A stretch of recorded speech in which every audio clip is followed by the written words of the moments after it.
అమెరికాని మరో కొత్త వైరస్ వణికిస్తోంది. అమెరికాలో సూపర్ ఫ్లూ అనేటువంటి ఒక కొత్త రకమైన వైరస్ ఇప్పుడు విజృంభిస్తోంది. ప్రజలంతా భయభ్రాంతులకు గురవుతున్నారు. వందల సంఖ్యలో కేసులు నమోదవుతున్నాయి.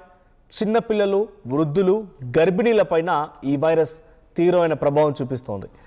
అప్రమత్తమైతే తప్ప దీన్ని నుంచి మనం బయట పడలేమనేటువంటి విషయాన్ని అక్కడ ప్రభుత్వాలు కూడా చెప్తున్నాయంట.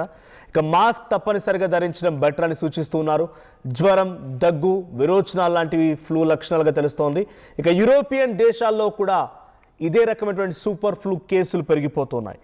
సో పెద్ద ఎత్తున కరోనా మాదిరిగానే ఎటువంటి ఒక వ్యాధి వచ్చిందనంటే విస్తరించడం చాలా ఈజీ. అమెరికా నుంచి ఈ మధ్య కాలంలో ఇది నేను అలర్ట్ చేయడం మాత్రమే, మళ్ళీ తప్పు పట్టడం కాదు, అలా అని చెప్పి మళ్ళీ ఇబ్బంది గురి చేయడం కాదు.